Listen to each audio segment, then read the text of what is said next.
This is the Analysing Anfield podcast on the Blood Red channel, bringing you the best tactical and statistical analysis of Liverpool FC. Hello and welcome to this week's Analysing Anfield, your tactics and scouting podcast, courtesy of the Blood Red channel. I'm Guy Clarke, alongside me, Josh Williams, Analysing Anfield guru, as we're going to look back on the win over Burnley and ahead to the final day of the season against Crystal Palace, with Liverpool, of course, out to secure Champions League qualification. Josh, how are you doing? I'm doing good, mate. It's nice to be away from the host chair this week. So, how's it feel to be standing in?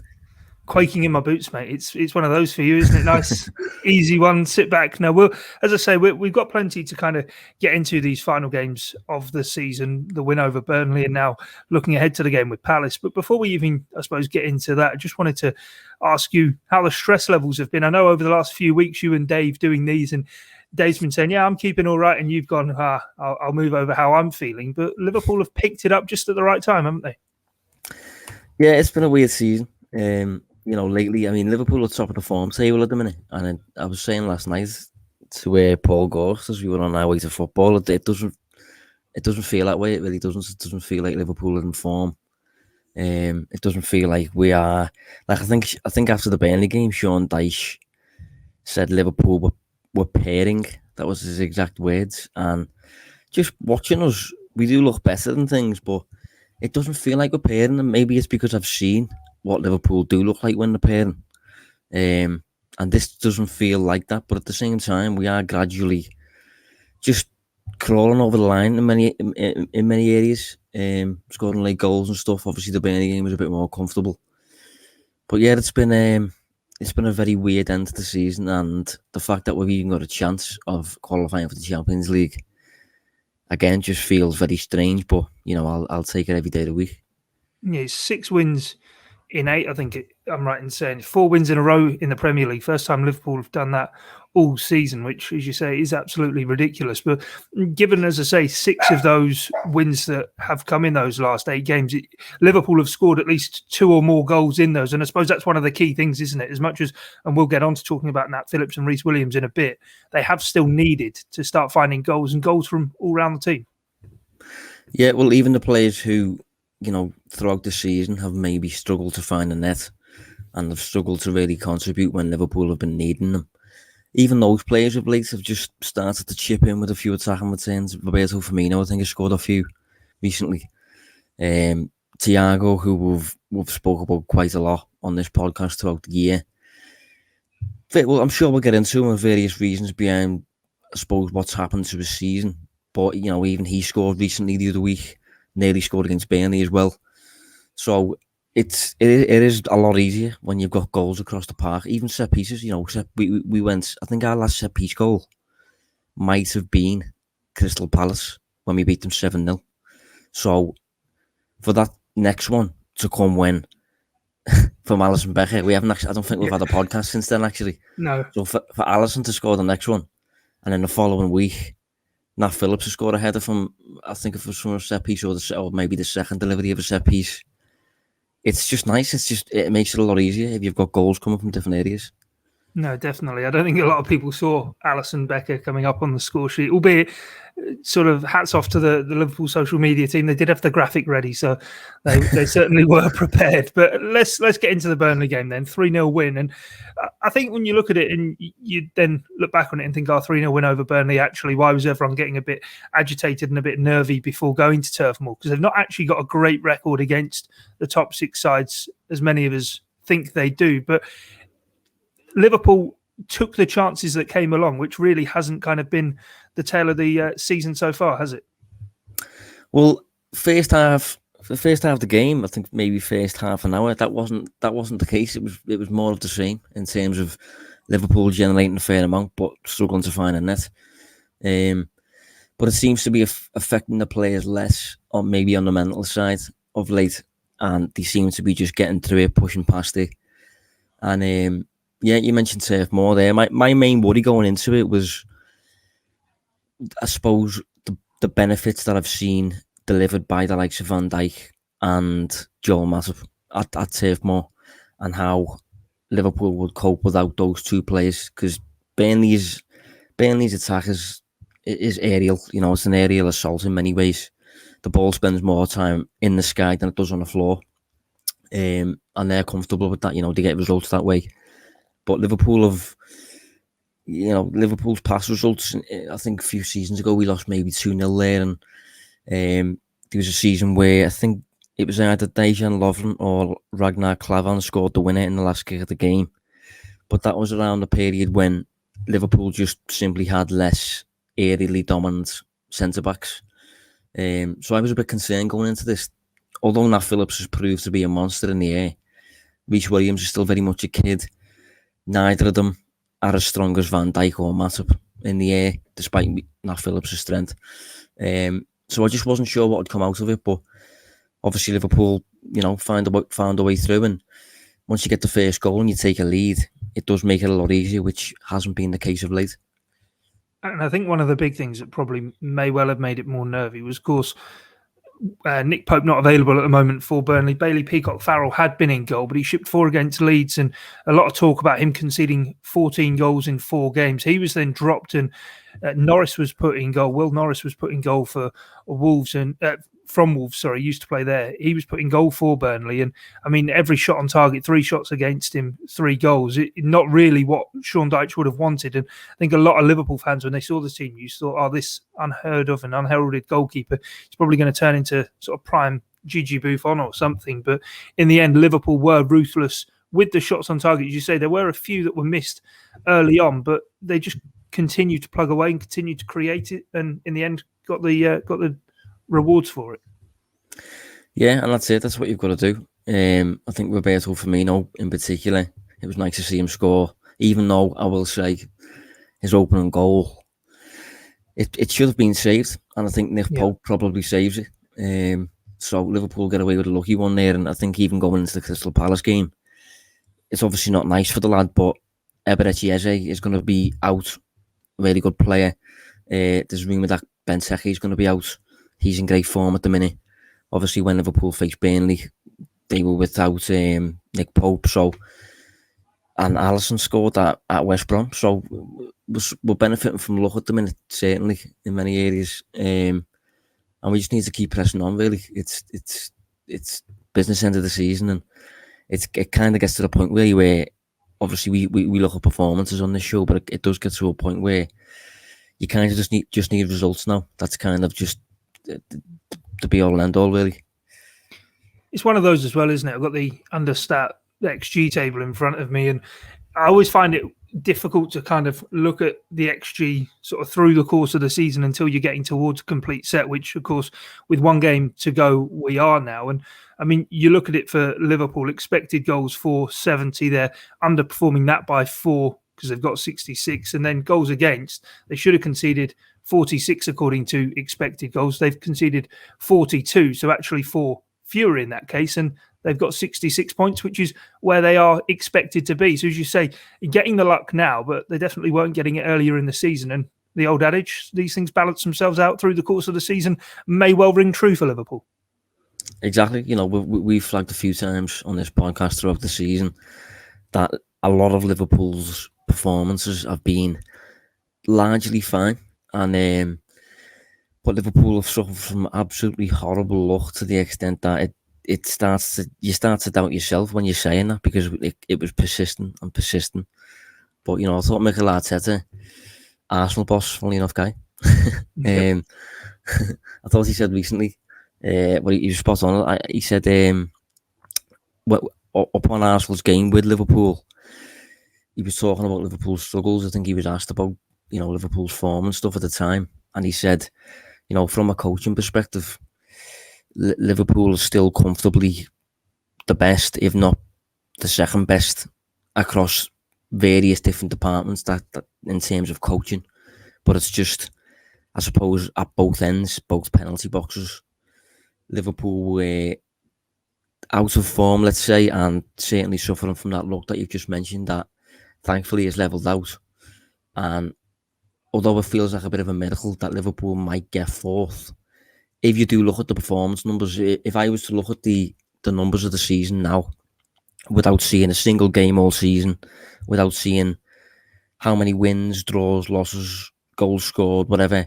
If I was to just look at the underlying numbers, I would be confident that Liverpool have finished inside the top 4. So it's going to be nice that will actually happen, because I like to see teams get what they deserve, basically. And although Liverpool have suffered from some struggles, the team have still generally performed like a well-coached team, and that's the main thing. Yeah, that's the thing, isn't it? Unbeaten in 8 in the Premier League, and in terms of XG, they haven't lost the XG head-to-head in any of those. The closest it was at Leeds, 2.3 to 1.8. That, of course, ended in a 1-1 draw. So, yeah, it is interesting. But let's dig a bit deeper then into the Burnley game. We're going to, I think, highlight Nat Phillips and Thiago Alcantara, 2 individuals in particular. But let's start with Phillips. He was given man of the match in the end, and he's a guy who, at both ends of the pitch, in both penalty boxes, is really beginning to make his presence felt. I know at West Brom he had a number of headed opportunities. He nearly won that penalty, didn't he, at Old Trafford, that was then ruled out by VAR. But he's a guy who is coming to the fore with goal line blocks, and, of course, he then finally got his goal at Burnley. Yeah, well, I thought this was Phillips' best game, to be honest. He's played very well for Liverpool. He's stood in and stood up to the job, basically. But I thought this Burnley game, it is an aerial assault, and very physical strikers. They do put you under threat. They do what's the word? They just kind of place doubt in your head by the way that they play. The ball's just kind of bouncing off people's shins. Lots of second balls everywhere. Lots of danger from set pieces, and just naturally, because of that style of play, I think a lot of players are inclined to just start feeling a bit just uncomfortable and uneasy, and maybe errors and mistakes start to materialise and stuff. But I thought Phillips was great, and I'm not sure we come out anywhere near as comfortably if Phillips doesn't play in that game, and maybe if Fabinho goes in defence instead, or somebody else. But his aerial success, I actually thought was going to be even better than it actually is. He's currently 15th in the league for aerial success. He's won 97 of his duels, lost 37, and his success rate is about 72.4%. There's not much in it, I will say, with the top 15. Top of the table, for example, has got 78.2% success, so it is marginal, but it is certainly one of Phillips' biggest strengths. He's a very, very honest player and committed, knows his limitations, and to be honest, even though he's clearly limited, I feel quite safe with him. I don't feel like he's going to collapse. I don't feel like he's going to make a serious error. He feels quite reliable, and that's a big thing for me in a centre half, because I'm obviously a Liverpool fan, so I'm used to past errors for Liverpool centre backs, certainly over a certain period. And Phillips looks like the type of player who should have those errors in his game, but he doesn't really. He's quite a reliable player. Yeah, I don't know if I'm correct in saying this at all, but it's something that's kind of been in the back of my mind, thinking about it for a little while, with why Jurgen Klopp maybe didn't go to Phillips a bit earlier. Is Jurgen Klopp, even in his own playing career, admittedly, like I say, I've not seen him, but you mentioned that word honest and everything, and I think Klopp maybe might see a bit of himself in him type thing, albeit Klopp started as a striker and went back to being a defender and everything. He always plays down how good a player he was type thing, and that's the thing with Phillips. He might not look like a Rolls Royce of a defender, but he's certainly very reliable, and he gets the job done. He makes sure he's on the end of everything, and as we say, he got the goal against Burnley as well. But the big thing that stuck out to me recently was being in there with Reece Williams, and certainly the Southampton game, which I think Liverpool get their first clean sheet in a fair while at Anfield didn't they? And he sort of seemed to be showing those kind of leadership qualities. Obviously, he's got more experienced fullbacks either side of him in both Trent and Andy Robertson, but he was sort of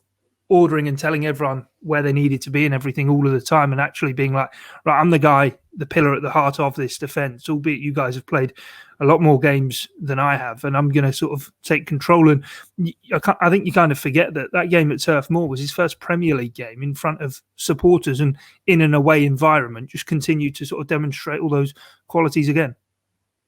Yeah, and it's an aspect that Liverpool have maybe been lacking of late, obviously with the absence of Virgil van Dijk, Jordan Henderson. These are big players, very vocal players. So for Phillips to come in And I do think it's probably helped him, the fact that he's alongside Reece Williams, because he's almost more out of his depth than Phillips is. So I think Phillips just almost took it upon himself to lead the centre-back pairing based on his own experience. He has got a bit of experience to his game. He's played in the Bundesliga and stuff. Hang on, it might have been the second division in Germany, actually. It was. It was. Yeah. But Stuttgart anyway, at a big club. I was going to say, I think that's kind of just before just cutting in there. Sorry, Josh. I think that's kind of been misrepresented as well. That Stuttgart, within the second flight in Germany, are a huge club, and the pressure on them to get out of that division will have been big. So it's not like he hasn't played in pressurised. Obviously, it is different to Liverpool, but it is still a pressurised environment to be in a dominant side that are expected to win games week in, week out. Yeah, no, I agree. I think, just going back to what you said before, in terms of early in the season, Klopp obviously didn't opt to include Phillips when we suffered from some injuries. I think it'd be interesting to ask Klopp about that and just to see what he says, just to see if, obviously with hindsight, if you could go back, would Klopp just put his faith in Phillips earlier if he got the second opportunity to do so? Or would he stick with what he did at the time? Because what he did at the time, I'll be honest, I didn't disagree with. But I think it probably, looking back, it probably was more of a short-term move to start playing midfielders in the defensive line, to bring Fabinho back. I've never had much of an issue with that, especially when the system's so, it's when we have possession, everyone's an attacker. When we're without the ball, everyone's a defender. It kind of is that total football style of play that Liverpool represents. So when we started including the likes of Fabinho as a centre-half, I didn't think it was much of an issue. I thought it was getting overplayed a little bit. But I do think over a longer period of time, like what Liverpool have had to suffer from, it probably would have benefited Liverpool a bit more if earlier on Klopp would have basically trusted Phillips and kept Fabinho in the midfield and all that sort of stuff. It would have been interesting to see how the season would have played out if that would have been his move. Yeah, I think it comes down to the fact there's just so many injuries at Liverpool, doesn't it? Because I agree with what you're saying there on Fabinho. And personally, I don't actually think Fabinho's been playing brilliantly the last few games. No, I agree. And I think if Jordan Henderson actually was still fit and Fabinho was centre half and Jordan Henderson was in that sixth role, because last season after he got that injury against Napoli, Henderson basically took that number 6 deep sitting midfield position upon himself and was arguably one of Liverpool's standout players before football was stopped. And then obviously Fabinho came back into the side because he was rested, wasn't he? Or left out of the home leg with Atletico Madrid, Fabinho, with Ox coming in, who of course actually scored the third and final game in this game against Burnley. So I think, like you say, it'd be very, very fascinating to ask Jurgen Klopp what he would do, but hindsight's a wonderful thing, isn't it? So we'll have to... Yeah, and it's interesting to see, specifically on the back of the Burnley game, all the talk around him getting a new contract and keeping him for next season and things like that, because that's a really delicate topic for me, because quite clearly he's doing really well. I've just said then, he's reliable, clearly got a lot of aerial strength, very honest and committed and stuff like that, all nice things that you want. But at the same time, you have to remove Emotion, sentiment. I suppose, yeah. Sentiment, yeah. That's probably the word I was after. You have to remove that when it comes to giving players new contracts and keeping players when, like we had to do that with Alana. We had to kind of accept, listen, and we had to do the same with Sturridge. Didn't do it with Origi, maybe after. Yeah. After maybe. the championship. But I think with Origi, given his age, we was probably preserving his value with Origi, thinking that because of what he'd done in big games for Liverpool, we could probably get a fee for this player. And we might do that with Phillips. If Phillips was to get a new contract, I would be inclined to think it's to preserve his value and so we can get a decent sale from. Because I think he's probably proved in the past couple of weeks that he could perform at Premier League level for the right club. I wouldn't be surprised if Sean Dyche was interested looking at the way he performed. But I think when it comes to giving him a new deal, it's tricky because he's not good enough for Liverpool. That's the crux of it. It's not nice to say, but the way Liverpool play on a normal day, Klopp's Liverpool, a centre-back has to be so good in terms of just zero weaknesses. They have to be able to defend 1v1 because everybody else is attacking. They have to be great in the air, which Phillips is. They have to offer a threat from set pieces and be really helpful when defending set pieces. Phillips again ticks those boxes probably. They have to be quick. They have to be really good on the ball, distribution and all that sort of stuff. And Phillips doesn't tick enough of those. He's not a player that Liverpool would go and sign. So, although he's already at the club, I'm going to be controversial, to be honest, and okay, I'm going to disagree. No, I'm going to disagree with you and try and launch the defence. I know we obviously have the same hairstyle, and I'm starting to grow a bit of a beard like that, Phillips, for those who are watching us on YouTube. But in terms of him, I know our own Paul Gorst said a lot at the start of the season that after selling Lovren, Liverpool need a Klavan, and I think he's the closest Klavan type player and I know Liverpool are at a very different stage than when Ragnar Klavan was the fourth choice centre back, but if he's going to be even fifth choice to sit around and be called upon when needed, when Joel Matip continually can't keep himself fit, and they might need players to, even whether it be Virgil van Dijk coming back from a really long injury, can't play all of the games next season, whether it be league or League and Cup games, and just throw him 10 games a season, throw him into the fires, let him put them out and do things. I think certainly if you think even, and maybe it's a separate issue, but Ozan Kabak and the £18 million deal that is sitting on the table there. Well, if you have the ready-made Klavan type replacement in the building in Nat Phillips, £18 million, that's what a year of Kylian Mbappe's contract you could pay. I'm only joking with that one, but in terms of investing the money elsewhere in the squad, you could say, right, we've actually got a centre back we have discovered and we've realised, and he's okay. Send Reece Williams out on a year or two's loan and maybe see if he would eventually be ready to be a centre back for Liverpool. Maybe another issue entirely, but personally I think Phillips has proven himself and kind of deserving of at least a year at it. And in the pandemic time that we are, Liverpool looking to keep as much of their transfer budget intact as they can. If it's a case of they're not signing Kabak and putting it towards a forward player, which we're all in agreement that Liverpool could well do with, then that would certainly swell the transfer kitty, wouldn't it? No, I agree. I agree with a lot of what you just said. Make some good points. I think specifically when it comes to him being maybe a fifth choice, I would have no issue with that. I wouldn't, but I think it's when I'm speaking about him not being good enough for Liverpool, I'm talking, what do we expect from Liverpool? What are we coming to expect as Liverpool fans? And in my opinion, what I want is to challenge every year for the Premier League and the Champions League. Business end.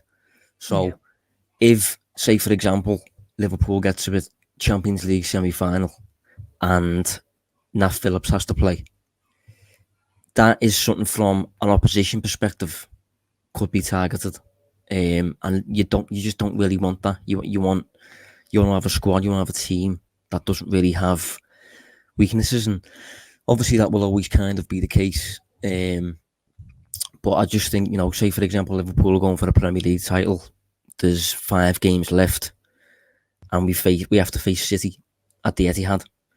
And our only 2 fit centre-backs are, Van Dijk, but he's alongside Phillips. Again, I just feel like Pep Guardiola's rubbing his hands a little bit. And, I don't want to downplay his impact because he has been great, and I wouldn't be in a rush to sell him. I'll have to check actually now when his contract runs out. 23, 2 years left. 2 years left he's got. See, if that's the case, then I wouldn't be in a rush to offer him a new deal, I don't think. Wouldn't really be in a rush to sell him unless someone comes in with a really respectable bid. And if he is happy to do what you've just said in terms of hanging around, playing maybe 10 games a season, filling in for the domestic cups and stuff, I wouldn't have much of a problem with that. I just mean in terms of Liverpool opting against signing a new centre-back this summer because we've now got Nat Phillips. I think that is a bit of a risk. Just because, the way Liverpool want to play. Liverpool have not played the Liverpool way this season. The Liverpool way is really, really high risk under Klopp. Yeah. We defend with essentially two players, two centre halves, and everybody else bombs on. Everyone else attacks the final third if they can, almost. So if you're putting Phillips in that system, he's just that bit more exposed. And I don't know, you just don't really want that limitation. But it is an interesting question, though. It's an interesting topic. And it'll be interesting to see what Liverpool do around that situation. But regardless, I am happy for him. I think it's great to see what he's done. And I think his performance against Burnley, I was made up with. He couldn't have performed any better. Yeah, it's one of them, though, isn't it? It comes back to all that honesty, as you say, and sentimentality and stuff. And there's a reason that we're sat here and not running Liverpool's scouting department like Michael Edwards is because he'll make those tough calls. But we'll have to wait and see how it does end up playing out. But let's talk then about Thiago before we get on to the final day of the season and look ahead to the Palace game, because he's been growing in stature week in and week out. I remember after the Wolves away game myself privately, and some chats sort of saying that I'm not sure if Thiago is going to end up having the making of what Liverpool desired from him. And I suppose that comes back to that point you just referenced there of we've not seen the proper Liverpool, but we are now beginning to see the proper Thiago Alcantara, aren't we? Yeah, and I think I wrote a piece recently, it's quite interesting that some of the games we've seen Thiago at his best in. So probably his debut against Chelsea. Yeah. First, second half, obviously against 10 men. Against Burnley, against West Brom, and against Newcastle United probably in recent times. All of those games are quite similar match scenarios in terms of Liverpool seeing virtually all of the ball, dealing with very little threat, and having to break down a block, essentially. And although that's not going to be the case every week, in the Premier League, that's going to be the case fairly often with Liverpool, especially now the level that they've achieved under Jurgen Klopp, and I think it'll be the case more so next season once we get Van Dijk and the likes back. Liverpool just have this way of really owning the pitch and attacking for most of the game, and when that's the case, having Thiago in your midfield as just that key to the door, that problem solver who can offer a bit of progression through the middle, as opposed to the flanks where the fullbacks usually offer that penetration. He's just a really sensible signing, I thought at the time, and a very useful player. We've seen it lately. We're going to see it even more next season. But yeah, I think he's been great, and I don't think it's a coincidence that his top performances have came in these match scenarios, because that's in my opinion, largely what he's been signed for. He's been signed in those games where Liverpool need a solution. He's going to be that player because of his, he is incredible in terms of the way he sees the game and his ability to execute passes that nobody else has even seen. And from your perspective, Guy, what have your thoughts changed then? Because I've recalled recently you said to me that he's, from your perspective at least, I think you said to me he's fell below expectations. Obviously, you're an Arsenal fan, so a little bit different, I suppose. I stand by what I did say at the time, and I think when you take the season as a whole, I do think he kind of has fallen below expectation, but I do take the point of he's been playing in a very different Liverpool team. I think maybe the way Liverpool envisaged it working was, you think in play in the formation into which Liverpool would evolve and move into, you'd have the two centre-halves, whether that be Gomez and Van Dijk, Fabinho just in front of them, so you're protected there on the counter. And then you've effectively got a four-man line of, from right to left, Trent, Henderson, Thiago and Andy Robertson, who all of which can create something from nothing. We saw so many times last season that inside right pocket, Jordan Henderson whipping those crosses in towards Sadio Mane, and how effective that was. We don't need to talk about Trent and Andy Robertson. And then Thiago in that left-hand pocket, just able to play those reverse passes, such as what we saw even at Goodison Park right at the start of the season in October. And of course, the game that really, I suppose, changed Liverpool's season with the injury to Van Dijk and whatnot. But no, for me, it was... And I get he obviously had 3 months on the sideline. No, obviously given that tackle by Richarlison on him in the mentioned Merseyside derby. But I just think a lot of the time he was maybe trying too hard almost, coming into the side knowing there was pressure on him, knowing that Liverpool weren't in great form, and certainly early on in his Liverpool career, rattling into a number of challenges he quite frankly didn't need to make and were themselves quite dangerous in a way, really.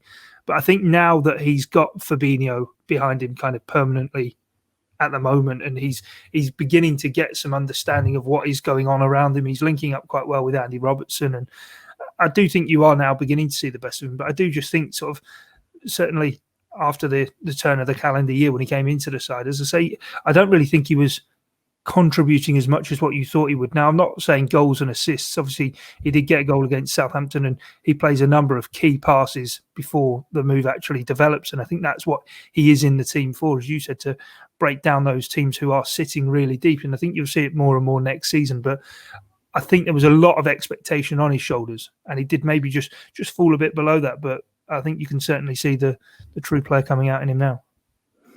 Yeah, the Fabinho link I think is interesting, because obviously he's played a lot of the season, I suppose, without Liverpool's spine in place almost. And once that spine is in place, or whenever it has been even half in place, he has looked a different player. He's looked a different player when Fabinho's been behind him. He looked great in the very, very small period at Goodison Park and at Chelsea when he had basically Liverpool's usual players behind him. And then once he has a full pre-season and they have fans in the ground, fans inside Anfield and stuff, I do think he'll justify his worth, and not even that he even has to do that, but. And even his worth, we paid something like $5 million a year for the services, I think.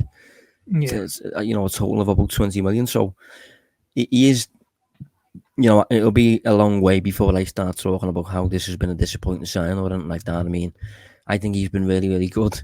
I think he'll only be. I think the issue is what is he? 29. I think when he comes in at that stage, you were thinking that this guy is a guy who has adapted to any situation he's been in before, and he's come in and he's been a world class operator straight away. And I don't think that was, obviously it looked that way at Chelsea with effectively that spine, as you say, all in place, and he looked absolutely brilliant, albeit against 10 men and against maybe a tactically naive Chelsea under Frank Lampard. But no point in really going over old ground in that. I think the adaptation, and obviously the old phrase was players always had to have time to gel, and I think that is the way. I think so many high-profile foreign stars, whether it be managers or players, even when Pep Guardiola came into England, get it rammed down their throats of, the Premier League's the best league in the world. It's like no other league. It's so intense, this, that, and the other. And I think in the end, I mean, Guardiola's first year in England was by no means a roaring success. And I think at times he kind of overthought things and overplayed on how intense it would be, and therefore played into opposition's hands. And I think Thiago maybe a bit likewise came into it thinking, this pace is meant to be so fast, and therefore himself was flying around. And then actually after just maybe taking a bit of time to realise, has found the rhythm of it and now really is dictating games. Yeah, well, he did actually reference that, compared to Spain, Germany and stuff, he said the technical is the same. Mostly the tactics are mostly the same. He said the big difference in England is the speed. The games are just a lot quicker. And when you look at Thiago as a player, one thing he doesn't have on the side is speed. And then if you couple that alongside the fact that he's had less coverage around him, the legs of Henderson, the legs behind of Gomez and Van Dijk, Fabinho to an extent has not been behind him for a lot of the time. So, he's been, put it this way, he's not the quickest player, and he's been put into a faster league with less coverage around him. So that's But it's one of those, isn't it? It's one of those where he's also got 2 yards in his head, though. I mean, you mentioned before, Arsenal's my team, and we've got a midfielder in Granit Xhaka who looks like he's stuck in mud half the time because he's not as quick and as mobile, which I think you could label at Thiago. But Thiago knows, and I think that's the big thing. I think he's cottoned on to, right, I don't need to start charging around and needing to kick people up in the air. If I just keep my positioning right and look around and see what's about and start pulling the strings, then I can work ahead of all of these players as so often. And when he was making those tackles, a lot of people were comparing it to Paul Scholes and how he used to rattle around in the United midfield and do likewise. But equally, Paul Scholes used to sit there and be a move or two ahead, and just moving the opposition around, and midfielders couldn't get near him. And I think now Thiago, 2 years on, has got that same sort of ability. And I think that's the maybe is getting towards that stage. Yeah, I mean, I will say I have been one to compare him to Scholes in terms of his ability on the ball, but then without the ball, maybe he's, I suppose, a bit rash is maybe the word. But in terms of his actual desire to contribute, I've described him in the past. He's definitely not a luxury player. He's not the kind of player you have to carry. You know, someone like maybe James Rodriguez comes to mind as a luxury player who will just Lionel Messi is the same. Won't do anything without the ball. Thiago was actually not like that. You know, some surprising numbers here. So this season in the Premier League, tackles and interceptions per 90. Thiago's top for Liverpool. He averages just over 5 tackles and interceptions per 90 in the Premier League this season. Second is Fabinho. Third is Kabak. Fourth is Milner. So the fact that Thiago's top of that shows he's active, he's really keen on the defensive side to do things like that. And in terms of pressing, he's behind 3 players, but those 3 players haven't played as much as him. So he's top of the list is Naby Keita, but again, he's only played about 5.8 full 90s, so he probably benefited from that. Similarly as Takumi Minamino, they're both on the same number, so they both press the most, but again, they've barely played. Top then really is Jota, and then second again is Thiago. So he is active on the defensive side of the game. He's not a luxury player that we have to carry or anything like that. He's just a player who, I think you've said it, he's been acclimatising a little bit, and he's been acclimatising in difficult circumstances without a spine. So I can't stress enough, I have no concerns about this player. Very few concerns about this player. And I think next season, it sounds a bit cliche and it sounds a bit like what you would say about a player who hasn't worked. Like people say it about Pogba a little bit, don't they? We'll see him next season. I was going to say, people said it for years with Ozil when he arrived as well, and then you go and see the numbers he kind of put up in terms of assists. And maybe for Thiago, it has been a bedding in season, and he can now really. I don't think all of a sudden the assists is. We don't anticipate to rocket up, but it's one of those with those defensive numbers you mentioned there. It's not the need to go and tackle all the time. It's that pressing, anticipation and intercepting, which is so key actually to the Jurgen Klopp way of playing, because if you are tackling an opponent, you can get caught up in that body to body, the physical contact of it. Whereas if you intercept, you're immediately on the front foot and on the transition to take the game to the opposition. Yeah, that's it. You know, as I said, I can't stress enough that he's not a problem. The system has been the problem around him, and I think he's going to be safe moving forward. So I've got no issues there, and it's good to see that of late when Liverpool really need players to step up. I think in this Champions League run, it's kind of been led, kind of the players that have pushed the train, if you like, have been Alisson, Thiago, Nat Phillips, and Trent. Yeah, and probably Salah. Yeah. Those are the players who've pushed the train, really. Even though Firmino's chipped in with a few goals lately and stuff, but yeah, it's been great to see him, I suppose, arrive when Liverpool need him most. Yeah, well, let's move on then to that train. And if Liverpool can make it 5 wins in a row, they'll be in the Champions League unless Leicester win by 4 more goals in their home game with Tottenham Hotspur. Chelsea going to Aston Villa on the final day as well. Josh, how do you see this one playing out? We're going with a big question first.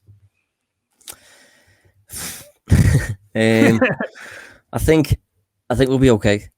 I do. Are we talking about Liverpool here? Yeah, well, yeah, I mean Liverpool, but I mean just the wide picture of it. I mean, ultimately, yeah, it is whether Liverpool are going to get it done. I mean, we've referenced 538 a few times throughout the season, their prediction model, and obviously it's not always correct, but at the minute they've got Chelsea. Surprisingly, Liverpool are really high on this, a little bit higher than even I would have thought, but Chelsea have got an 82% chance of qualifying for the Champions League in the current position. Liverpool have got a 91% chance of qualifying, and Leicester a 27% chance. So, those numbers are again a little bit surprising, I suppose, but those kind of capture, I suppose, just how wrong it would have to go for Liverpool to not get in. essentially. I must say, I don't think Chelsea away to Villa with fans in Villa Park and with Grealish back, I don't think that's a given.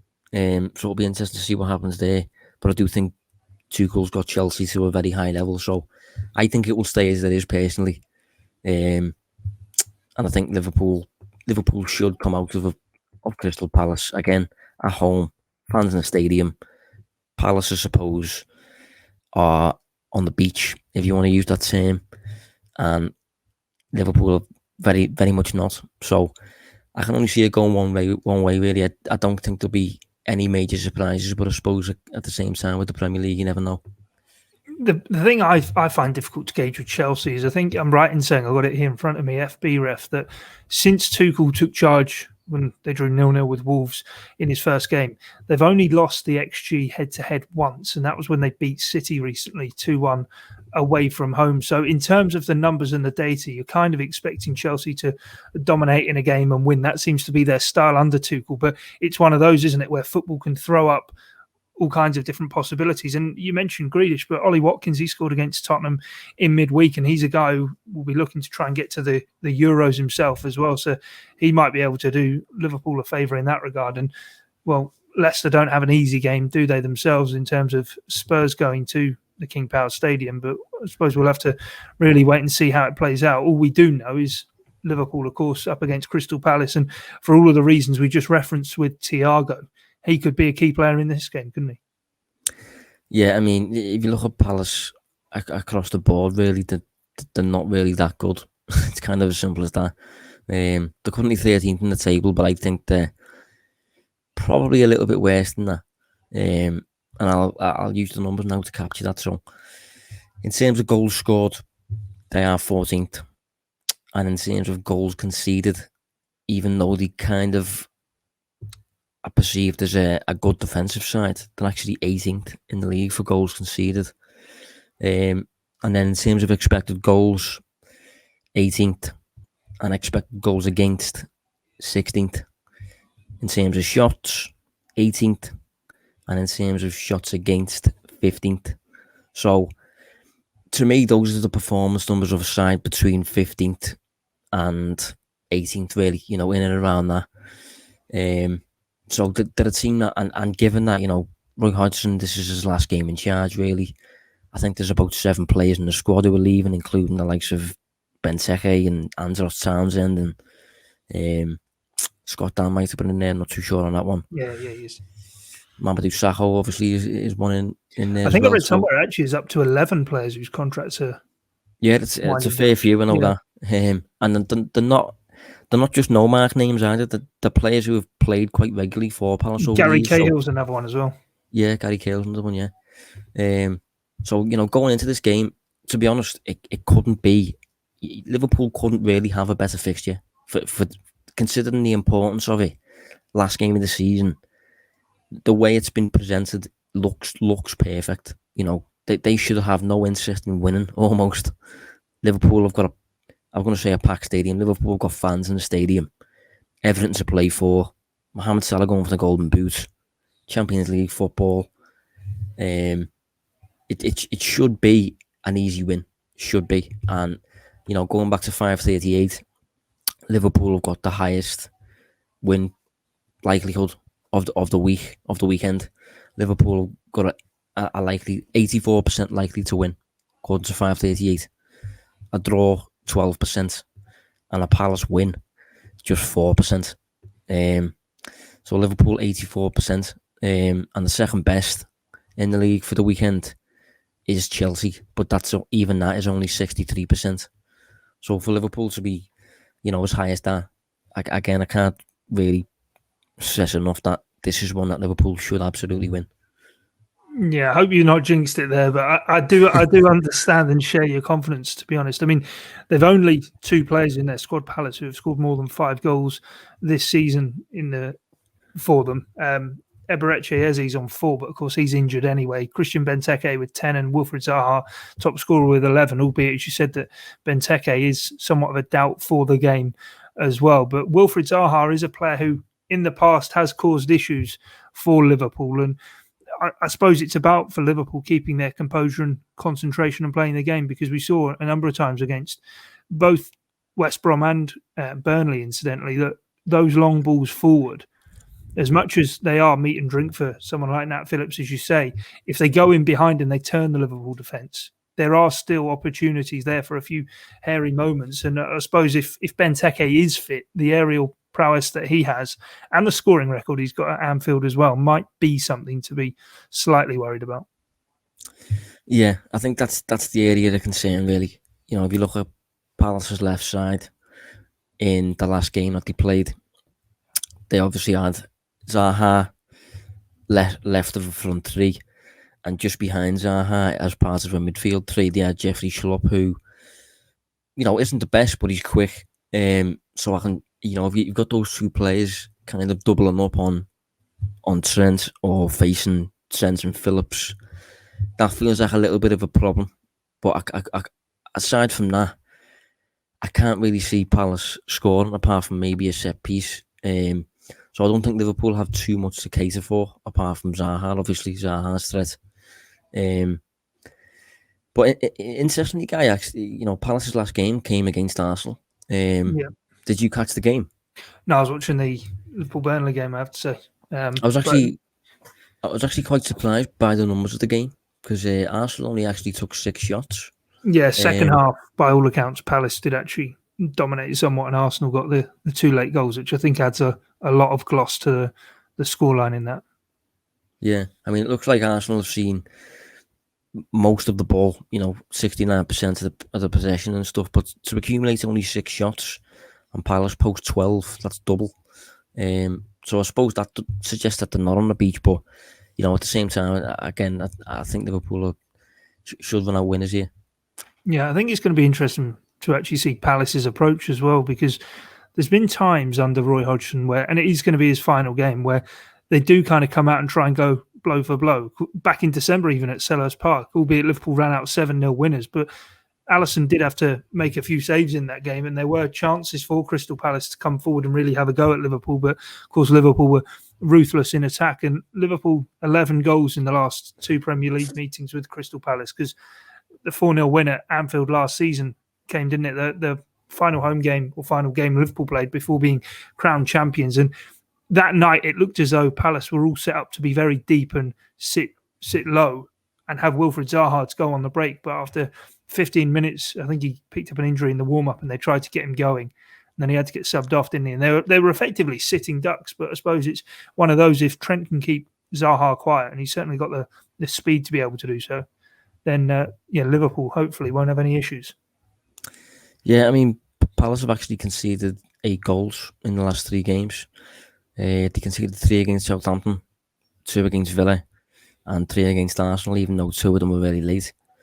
So, you know, if Liverpool can keep up their scoring form of late, their ability to generate chances and stuff, like, you know, we didn't mention the expected goals against Burnley, but Liverpool posted an XG against Burnley of 2.9, which is, you know, that's really high, according to a stats bomb that was. And, you know, obviously in the first half, we didn't put too many of them away.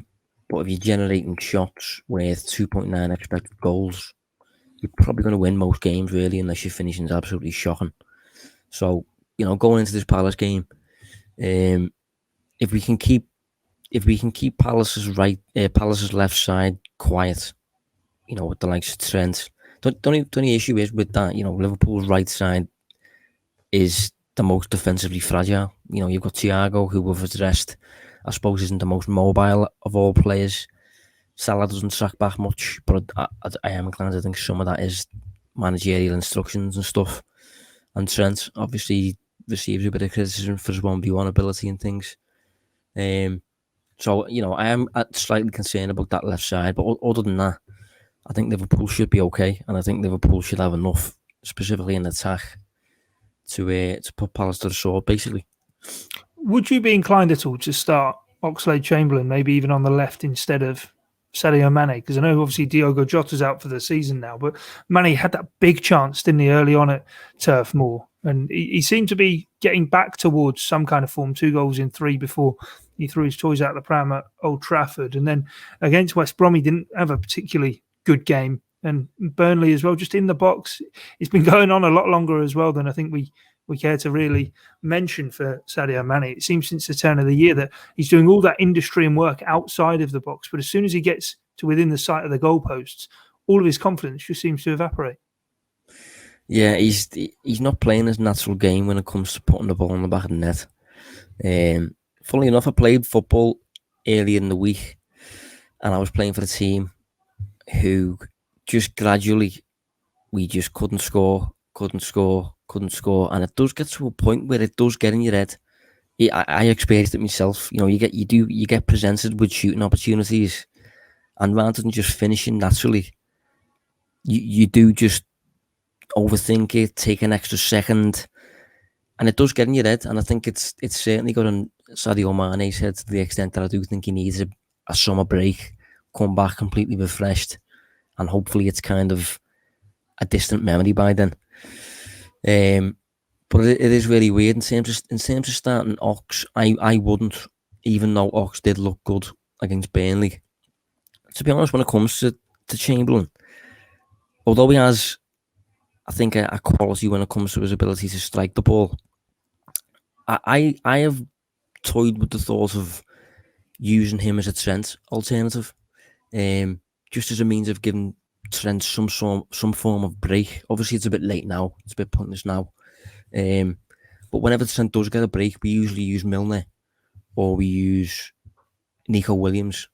And I just think if you look at Ox, considering how offensive our right back role is, Ox doesn't maybe have the quality of Trent on the ball, possession-wise, but he's certainly got the mobility, the intensity to get up and down the wing, bit of a traditional winger. His last 6 months at Arsenal, he played as a right wing-back, and he was absolutely brilliant, including in the 2017 FA Cup final. He was absolutely phenomenal as a right wing-back for Arsenal, and I think actually it was part of the reason in the end he took the move to Liverpool was because he didn't want to be playing in that position. He wanted to be playing as a central midfield player, which I think Jurgen Klopp had told him he would be. I've thought myself in the past that he might be. I think he's got such a good skill set, hasn't he, Ox, that I wouldn't be inclined one day if he got maybe a full pre-season into it, trying to see him as a false nine just to see what he could do in there, because he's got the intensity for the pressing. His passing and his power certainly would fit into that position. And I don't know whether he strikes the ball cleanly enough, like you said, to be a forward player. I don't know. But no, I just wondered if he could play off that left-hand side. I mean, Origi seemingly has been on the bench for the last few games and looks so he's getting back towards fitness, but very much in the deep freeze, it seems. And with Jota injured, it seems as though there's not really any other option than Sadio Mane going there. I just thought Ox coming in off the left and taking his goal as he did, would he maybe be up for consideration? Yeah, I mean, he has played there for Liverpool a few times, but to me, he's never looked overly natural there. He's never looked... It just doesn't... although it seems right on paper, you know, he's quick, he can shoot, he's right-footed. It feels like a fit. It hasn't really felt like that when it's been in action. Yeah. And in midfield, again, he's got a really well-rounded skill set, and in midfield he can certainly impose his intensity on the game, his ability to carry the ball, his ability in transition and stuff, and his ability as, I suppose, a really offensive number 8 who joins the attack in certain moments, a bit like a De Bruyne to an extent, obviously a little bit different, but again, but in terms of his possession game, it doesn't really suit midfield. It's something about the way he played. So he's never really set a proper position for himself. And obviously stated quite publicly, I don't want to play as a fullback, I don't want to play as a wing back or whatever. But I would be interested to see what his response would be if Klopp said to him, moving forward, I will use it in midfield, I will use it in the front line, but I can get you more minutes if you're willing to. If you're willing to back up Trent when Trent needs a rest. I'd be interested to see what Ox would say. It's also one of those qualities, isn't it, that James Milner, of course, isn't going to go on forever. And one of his great qualities for Liverpool is being able to be that utility man. And much like bringing it full circle, we spoke at the top about Nat Phillips and how maybe an answer was staring Jurgen Klopp right in the face from the beginning.